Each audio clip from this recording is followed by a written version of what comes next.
You know, one of the first things I wanted to teach you is some lessons about money and our beliefs about money, because I think ultimately it comes down to what we think about ourselves and our capability to earn money that decides about our success in business. And I forgot the name of the French economist who coined the term entrepreneur, but his definition of entrepreneur was someone who shifts resources from lower economic levels to something of high value that can be made profit on.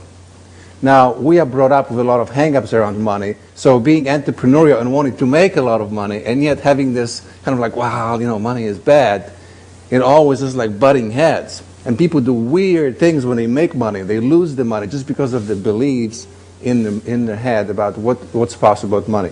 So, let's talk about money really quick. How many of you were told or have to a certain degree believe that making money is hard? Anybody?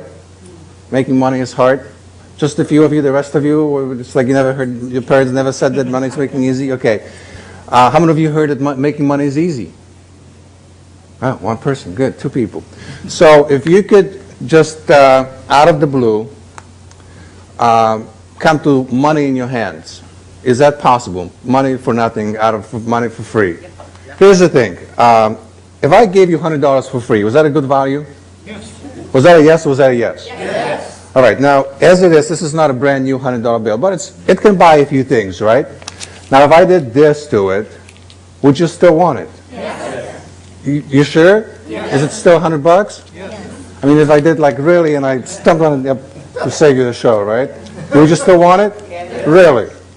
All right, so who would like truly, like really want it? Excuse me?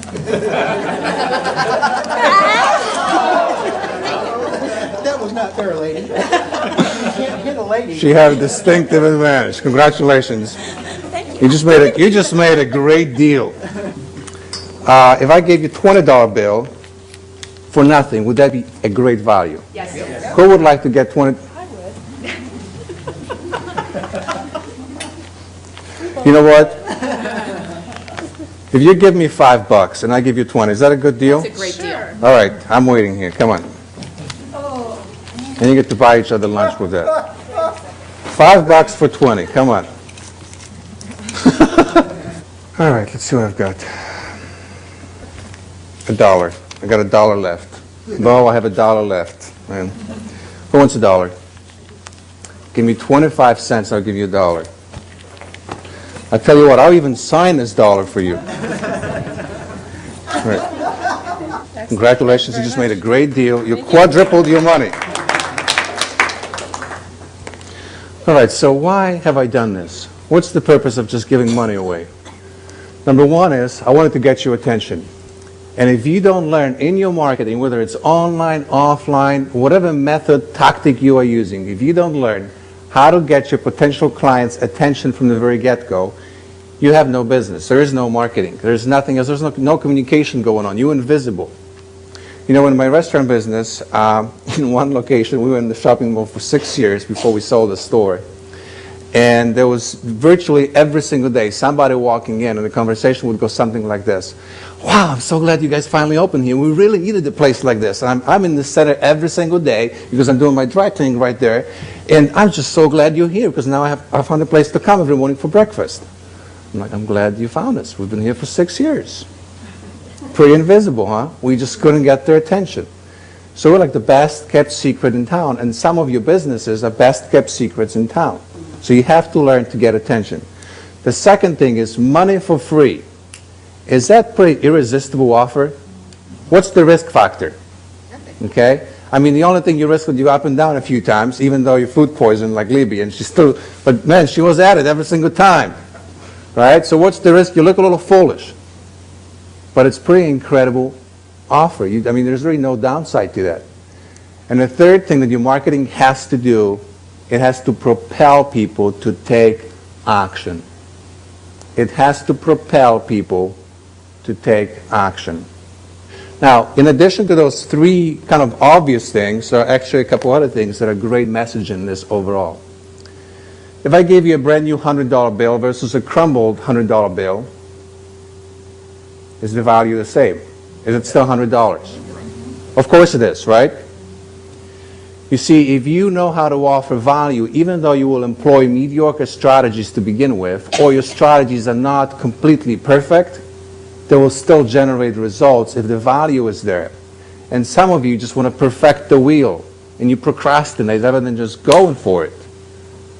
Because something will happen even when you employ poor marketing tactics to begin with. You just have to get going. One of my favorite sayings is that it doesn't have to be perfect, it just has to be done. And if it's worth doing poorly to start with. You probably all heard me say that. I love this. If it's worth doing poorly to start with. All right? So that's lesson number one.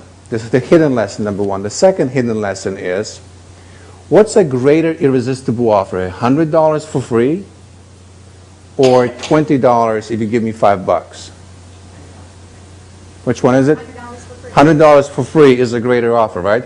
So think about, in your business right now, as it is currently, the offers you're making to your potential clients.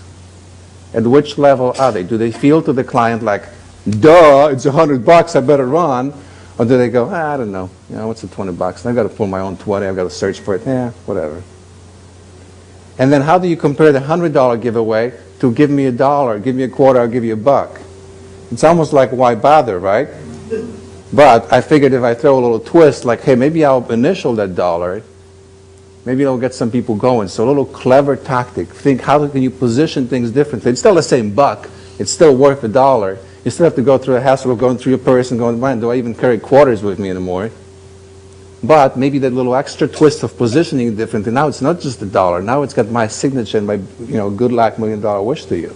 That's a little special, right? How can you position what you do in such a way that there is no other $1 like this out there? There is no other service or message or product or program like yours out there. How can you do that?